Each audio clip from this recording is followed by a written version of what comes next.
एक अंगद जी नाम के महाभागवत हुए हैं। वैसे वो स्वभाव से तो पहले नास्तिक प्रवृत्ति के थे। उनकी जो पत्नी थी वो बड़ी भागवत थी और संतों की सेवा उनके मायके में होती रहती थी और सदगुरु का वर्ण वो किए हुए थी। और जब अंगद जी के साथ ब्याह हुआ तो ये राजा के चाचा थे, पूरा राज वैभव था, पर किसी संत का वहां दर्शन भी नहीं कर सकते, किसी का आना जाना नहीं, कोई भगवत चर्चा नहीं, कोई सत्संग नहीं। तो जो रानी थी वो बहुत व्याकुल हो गई कि हमें तो रोज संतों का उच्छिष्ट घर में मिलता था, सदगुरुदेव भगवान के प्राय दर्शन होते रहते थे, यहाँ तो बिल्कुल भक्ति संबंधी कोई भी लक्षण नहीं। पर अंगद जी की एक महिमा वाली बात बन गई। अपनी पत्नी को भगवत भक्त जानकर बहुत श्रद्धा करते, विरोध नहीं करते थे पत्नी का, पर कोई भी भक्ति का आचरण उनमें नहीं था और ना किसी संत महात्मा के प्रति उनकी कोई श्रद्धा थी, न वो भगवान की कोई आराधना करते थे। जब काफी दिन हो गए संतों के दर्शन में तो व्याकुलता हुई रानी को, अंगद जी की पत्नी को, और मायके एक पत्र लिखा और मायके से प्रार्थना करवाए कि हमारे जो सदगुरुदेव भगवान उनसे प्रार्थना कर दो कि एक बार करुणा करके आप यहाँ आए और दर्शन दे दें, क्योंकि मैं यहाँ से निकल नहीं सकती आपके दर्शन हेतु, क्योंकि हमारे पति में बिल्कुल संतों के प्रति श्रद्धा नहीं। तो गुरुदेव भगवान को जब मायके के राज परिवार ने प्रार्थना की तो संत तो करुणा में होते हैं। संत सरल चित जगत हित जान स्वभाव स्नेह, उनका स्वभाव उनका प्रेम एक अलौकिक होता है। आप 100 गाली दो फिर मिलो तो वैसे ही मिलेंगे। ये गाली दिया है ऐसा कभी नहीं सोच सकते हो। जो ऐसा सोच कर मिलते हैं कि ये तो गाली देने वाला है, अभी साधुता नहीं आई है। साधुता का मतलब है जो गाली दे, अपमान करे, जब आवे तो उसे गले लगावे, उसे सम्मान दे, ऐसे जैसे अपने प्रियजनों से मिला जाता है। जब गुरुदेव आए तो रानी तो नाच पड़ी, मेरे गुरुदेव भगवान आ। चरणामृत उतारा, चरणामृत पान की आरती उतारी, भोग पवाया। गुरुदेव आसन पर बैठे तो धीरे धीरे चरण दबा रही थी। इतने में अंगद जी आ गए। मेरी रानी और किसी संत के पैर पकड़े हुए, वो आते ही संत भगवान से बिगड़ गए। रानी के तो होश उड़ गए कि इतनी प्रार्थना पे तो गुरुदेव भगवान आए हैं और ये सीधे गुरुदेव का अपमान। उन्होंने रानी की तरफ कहा, बेटा आप शांत रहना, और उठे और चल पड़े। अब रानी ने कहा कि मैं अपना जीवन नहीं रखूंगी, जब गुरुदेव भगवान का अपमान कर दिया तो न तेरा स्पर्श करूंगी और न तेरे से संभाषण करूंगी और न तेरे घर का एक अन्न न एक जल, और अपने शरीर को नष्ट कर दूंगी, क्योंकि मेरे बुलाने पर मेरे गुरुदेव का अपमान हुआ। गुरुदेव का अपमान तो मेरा जीवन ने छोड़ दिया। अन्न और अंगद जी बहुत आसक्त थे अपनी पत्नी पे, उनका हृदय बड़ो व्याकुल। वो अन्न जल सब छोड़े। जब कई दिन हो गए तो अंगद जी चरण पकड़ लिए पत्नी के और कहा, तुम ये जानती हो मैं तुम्हारे बिना जी नहीं सकता, तुम मुझे आज्ञा करो, तुम कैसे प्रसन्न होगी? तो बोले, जाओ हमारे गुरुदेव भगवान के चरण पकड़ो, उनको मना कर लाओ और यहाँ उनको भोग पवाओ। यदि वो भोग यहाँ आकर पालें तो फिर हम उनका उच्छिष्ट पाएंगे और फिर हम जैसी हमारी दिनचर्या थी वैसी चलने लगेंगे। अंगद जी भक्ति से नहीं गए, पत्नी के प्रति आसक्त होने के कारण वो संत के पास गए, चरण पकड़ा। संतों को तो कह रहे ना, कितनी बार उनका अपमान करो फिर जाके दंडवत कर दो तो वैसे ही मिलेंगे। विमुख भय निमिषो ना अकृपा, जब चित है तब वैसे। हमारे स्वामी का स्वभाव है, ऐसे संतों का स्वभाव है। वो सहज आ गए, कोई ज्यादा मनाना नहीं पड़ा। चमत्कार, जे ही आए दोनों ने मिलकर चरण धोए, भोग लगाया। और ये सब अंगद जी भक्ति से नहीं कर रहे, पत्नी प्रसन्न हो जाए। और जे ही गुरुदेव का उच्छिष्ट और चरणामृत गया, पश्चाताप होने लगा। मैं कितना नास्तिक हूँ, संतों के प्रति ऐसा भाव करता हूँ, कितने कृपालु संत हैं। अब बुद्धि जो विपरीत चिंतन करती थी वो अनुकूल चिंतन करने लगी। पत्नी से कहा, आज तक का जीवन हमारा व्यर्थ गया, अब मुझे बताओ भक्ति कैसे करें। ठाकुर सेवा में सहयोग देने लगे अंगद जी, और बिना भोग लगाए अब कुछ नहीं पाते। वर्षों से अब यही दिनचर्या उनकी चलने लगी। ठाकुर जी को भोग लगाना, भोग लगा के ही प्रसाद पाना, पत्नी की भक्ति की पूरी अनुकूलता। 4 पार्षद लगा दिए, जहाँ संत दिखाई दे उनको रोज घर में बुला के लाओ, भोग लगाओ। राजा अंगद जी का भतीजा था, वो अंगद जी बहुत वीर पुरुष थे। तो एक जगह किसी राजा के यहाँ चढ़ाई की तो उसका मुकुट जीत कर लाए थे, उसमें 101 हीरे थे।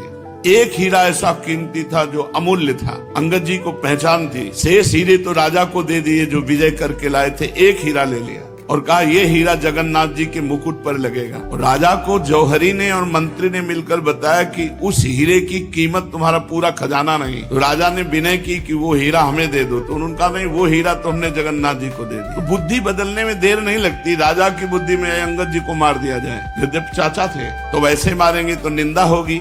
तो उन्होंने जो रसोई बनाने वाली थी उनको अपने पक्ष में किया, और वो अंगद जी की बहन ही थी, क्योंकि राज परिवार में बहुत विश्वसनीय के द्वारा रसोई तैयार की जाती है, वही रोज रसोई तैयार करती थी। उनसे कहा कि तुम जितना धन कहोगी मैं दूंगा और तुम्हारी सेवकाई छूट जाएगी, तुम अंगद जी के भोजन में जहर मिला दो। और जहर ला कर दिया, अपने सामने भोजन में मिलवा दिया। अब अंगद जी को पता नहीं था, ठाकुर जी का भोग लगा के शयन किया। और जब पाने बैठते तो जो बहन रसोई बनाती थी उसकी एक बिटिया थी, वो उसको बुला के साथ पाते थे। तो आज वो गायब कर दी थी, क्योंकि वो बुलाएंगे और उसमें जहर है। तो उनका बिटिया कहाँ है? बोले कहीं खेलने चली गई। बोले नहीं, जब तक वो नहीं आएगी तब तक हम भोजन नहीं पाएंगे। इस बात का प्रभाव उस बहन पर पड़ा कि मेरी पुत्री से इतना प्रेम, तो उनका भैया भोजन मत पाना। उनका क्यों? उनका राजा ने मुझे प्रेरित करके प्रलोभित कर दिया, मेरी बुद्धि भ्रष्ट हो गई, इसमें मैंने जहर मिला दिया है आपके लिए। तो उनका आपने ठाकुर जी को भोग लगा दिया, मैं जहर का भोजन ठाकुर जी को लगा दिया, ठाकुर जी पाले, अब मैं कैसे हटा सकता हूँ? और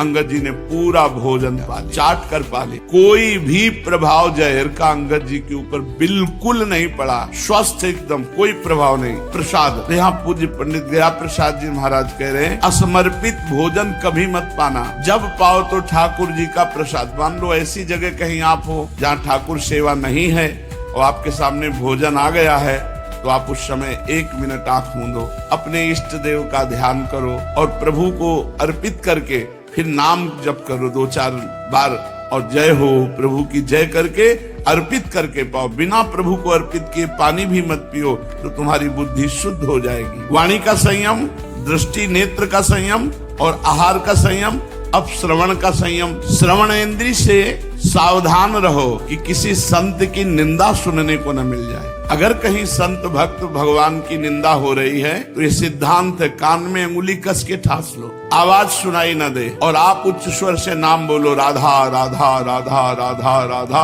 और वहां से चल दो। ऐसा ही करना चाहिए, नहीं तो पर निंदा के कहते आवत नहीं कछु हाथ, मूरख पर्वत पाप को ले चल अपने साथ। तो पराई निंदा नहीं सुननी चाहिए, संत भक्तों की निंदा नहीं सुननी चाहिए, भगवान की किसी भी रूप की निंदा नहीं सुननी चाहिए। संत शंभु श्री पद अपवादा, जहाँ संतों का, भगवान शंकर का, भगवान श्री हरि का कहीं निंदा हो रही हो तो वहां मर्यादा है कि कान में अंगुली डालो, उस सभा का त्याग कर दो या उसका विरोध करके उसकी जबान बंद कर दो। तो श्रवणेंद्रिय से कभी किसी की निंदा न सुने, भगवान के पावन चरित्रों को सुने, भक्त चरित्रों को सुने, काहू की प्रशंसा होती हो तो सुने, पर काहू की निंदा नहीं सुननी, अश्लील गाने नहीं सुनने, अश्लील बातें नहीं सुननी और अपनी प्रशंसा नहीं सुननी।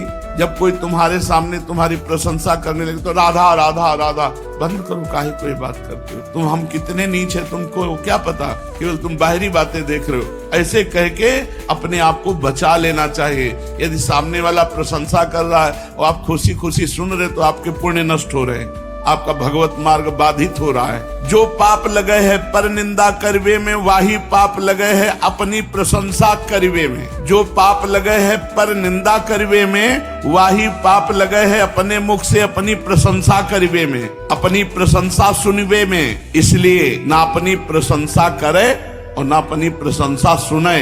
अनावश्यक बातन के सुनवे से अपने कान को बचावे और अंदर ही अंदर भगवान नाम उच्चारण करे, उसी को सुने।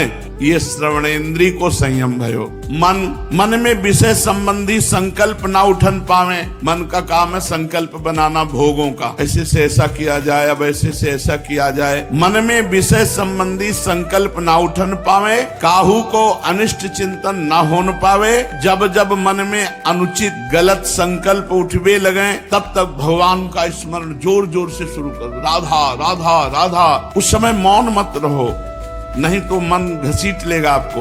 भगवान की बड़ी कृपा है। श्री प्राणनाथ ठाकुर जी हमारे ऊपर बड़ी कृपा किए हैं। मैं ऐसी गंदी बात कैसे सोच सकता हूँ। मुंह को मनुष्य जन्म दियो, विद्या अध्ययन करायो, उत्तम संग दियो। अब हमें चाहिए कि सदैव सावधान होए गए उनको भजन करें, अच्छी बातें सोचें। गंदी बातें, गंदा चिंतन, गंदा संकल्प उठन ही न पावे। ये भावना उचित ना है जो बैठे बैठे गंदी बातें सोचते हैं। अतः प्रेम प्राप्ति के ताई काहू शास्त्र में और काहू संत में प्रगाढ़ श्रद्धा कर लेनी चाहिए। किसी एक संत में आदर्श भावना करके पूरा का पूरा समर्पण कर दो। किसी एक ग्रंथ को, किसी एक संत को, किसी एक पंथ को, किसी एक मंत्र को, किसी एक कंत को, तो वो सांगो पांगो उपासना कही जाए। शीघ्र से शीघ्र काहू संत में प्रगाढ़ श्रद्धा कर लेनो। प्रगाढ़ श्रद्धा, उनकी आज्ञा के विरुद्ध हम नहीं चलेंगे। श्रद्धा ही साधक को साधु बनावे है, श्रद्धा ही साधक को सुदृढ़ साधक बनावे। श्रद्धावान साधक को चाहिए कि श्री सदगुरुदेव भगवान में साधारण मनुष्य बुद्धि न करे। श्री सदगुरुदेव और भगवान अभेद मानो गयो, गुरु गोविंद न भेद कराए। ये दृढ़ भाव बन जाए कि मेरे कारण जो निराकार ब्रह्म है वो गुरुदेव के रूप में साकार आए हैं। यदि विचार करके देखो जाए तो ज्ञान वैराग्य एवं प्रेम देवहु श्रद्धा के ही फल है। श्रद्धा जितनी आवश्यक है उतनी ही दुर्लभ है। अगर श्रद्धा आ गई है तो संभालो, बहुत बड़ा धन है। गुरु के प्रति श्रद्धा, भगवान के प्रति श्रद्धा, ये शिथिल न बनन पावे। श्रद्धा को दिन व दिन सुदृढ़ बनाते रहना ही तो साधना है। स्वभाव में कठोरता न छू जाए तब प्रेम देव प्रकट हुए। प्रेम देव अत्यंत मृदु हैं, अतएव इनके निवास स्थान हृदय को अत्यंत कोमल बनानो है, सरल बनावे, सत्यता से परिपूर्ण बनावे, कोई विकार हृदय में रहन ही न पावे। यह माने है कि ये काम जीव के ताए सुगम नहीं है, तथापि ये परम आवश्यक है। प्रेम प्राप्ति के इच्छुक को हृदय अति निर्मल एवं सरल बनानो ही परोगो। उपाय केवल एक ही है, गुरुदेव में श्रद्धा, दृढ़ श्रद्धा। गुरुदेव में पूरी तत्परता के साथ, लगन के साथ उनकी आज्ञा पालन की वृत्ति, जो गुरुदेव कहें वही करना। यदि काहू साधक ने श्रद्धा दृढ़ बनाए लई तो आगे की समस्त उपलब्धियां सरल हो जाएंगी। साची श्रद्धा होए बे पे अपने विचार बंद हो जाए हैं, केवल शास्त्र और संत आज्ञा में जीवन रह जाए, तब पाप बन ही न सके। कारण स्पष्ट है, जो करेगो शास्त्र और संत की आज्ञा से करेगो वही को उत्थान ही उत्थान है। तो वाणी का संयम, दृष्टि नेत्र का संयम, आहार का संयम, मन का संयम, ये संयम रखते हुए सदगुरुदेव में अपार श्रद्धा, निरंतर नाम जप, श्रवणेन्द्रिय का संयम, कुछ इधर उधर की बातें न सुनना, तो हमारे हृदय में प्रेम प्रकाशित हो जाएगा। श्रीमद् भागवत महापुराण। भगवान श्री कृष्णचंद्र जी उद्धव जी को उपदेश करते हैं। उद्धव जी ने बहुत से प्रश्न किए थे। संयम किसे कहते हैं, यम किसे कहते हैं, नियम किसे कहते हैं, सम किसे कहते हैं, दम किसे कहते हैं, धैर्य किसे कहते हैं, तितिक्षा किसे कहते हैं, बहुत से प्रश्न कल किए थे। भगवान श्री कृष्णचंद्र जी उसका उत्तर देते हैं, बहुत ध्यान से सुनो। बुद्धि का भगवान श्री कृष्णचंद्र जी कह रहे हैं, मुझ में लग जाना शम है। जब बुद्धि भगवान में लग गई तो शम रूपी सद्गुण आप में आ गया। इंद्रियों का संयमन होना, इंद्रियों को जीत लेना, ये दम कहते हैं। दम, तुममें दम है तो जीत के दिखाओ इंद्रियों को, इसे दम कहते हैं। बुद्धि का भगवान में लग जाना शम कहते हैं। इंद्रियों का जो संयम है, इंद्रिय विजेता जो है, वही दम है। और न्याय से प्राप्त दुख के सहने का नाम तितिक्षा है। हम अपनी दिनचर्या में जो दुख भोगते हैं ये तपस्या है। सर्दी, गर्मी, बरसात, अपनी दिनचर्या में ठीक समय नहा धोकर तैयार होकर सत्संग में आना, दर्शन करना, सत्संग सुनना, भूख प्यास, बैठना उठना, लघु शंका, शौच, सबका संयमन हो रहा है, यही तपस्या है। तो न्याय से प्राप्त दुख के सहने का नाम तितिक्षा है। जिह्वा और जनेंद्री पर विजय प्राप्त करना धैर्य है। रसेंद्री और जनेंद्री पर जो विजय प्राप्त कर लिया वही धैर्यवान कहा जाता है। सबसे बड़ा दान क्या है? किसी से द्रोह न करना, किसी से दुश्मनी न करना, सबको अभय दान देना सबसे बड़ा दान है। सबसे बड़ी तपस्या क्या है? कामनाओं का त्याग करना ही सबसे बड़ी तपस्या है। जिसके हृदय में कोई कामना नहीं वो महान तपस्वी है। वीर पुरुष किसे कहते हैं? वीर पुरुष उसे कहते हैं जो अपनी वासनाओं को रौंद डाले, किसी वासना से प्रेरित होकर कर्म न करे, अपनी वासनाओं को ही नष्ट कर दे। जो वासनाओं पर विजय प्राप्त करता है वही सूरवीर कहा जाता है। सत्य किसे कहते हैं? सर्वत्र सम स्वरूप सत्य स्वरूप परमात्मा का अनुभव होना ही सत्य का अनुभव होना है। रित किसे कहते हैं?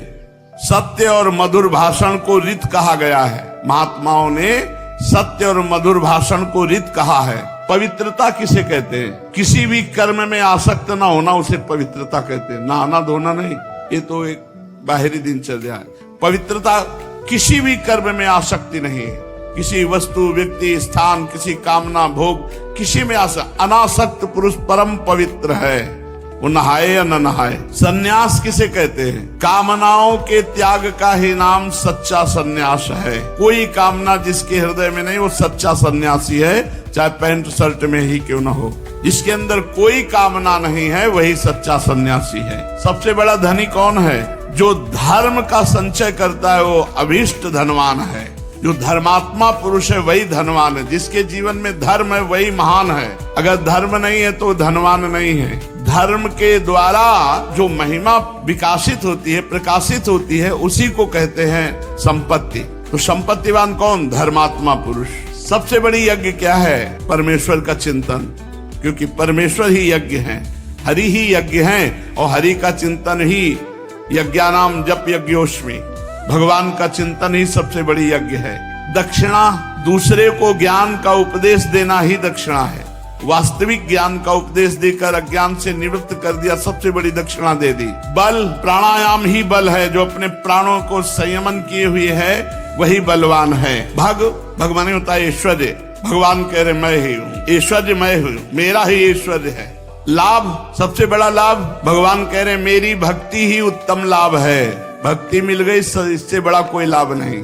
विद्या, सच्ची विद्या वही है जिसे ब्रह्म और आत्मा का भेद मिटा दे, अध्यात्म विद्या। लज्जा, पाप करने में घृणा बुद्धि हो जाए, इसी का नाम लज्जा है। श्री, सबसे निरपेक्ष है, यही सबसे बड़ी श्री है।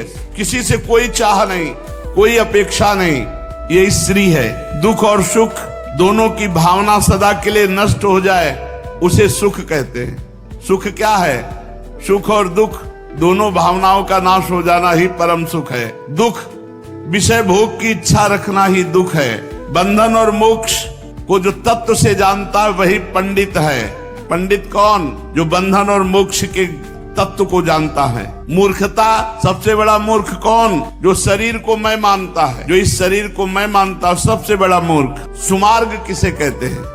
जो संसार की ओर से निवृत्त करके भगवान की ओर चला दे और भगवान की प्राप्ति करा दे, उसे सुमार्ग कहते हैं। कुमार्ग किसे कहते हैं? चित्त की बहिर्मुखता का नाम कुमार्ग है। जो चित्त भोगों की तरफ भाग रहा है यही कुमार्ग है। जो चित्त भगवान की तरफ जा रहा है यही सुमार्ग है। अपने कर्मों को भगवान को अर्पित करो और खूब नाम जप करो। जितना जीवन है इसी से भगवत प्राप्ति हो जाएगी। शेष चर्चा आगे। श्री राधा वल्लभ लाल की जय।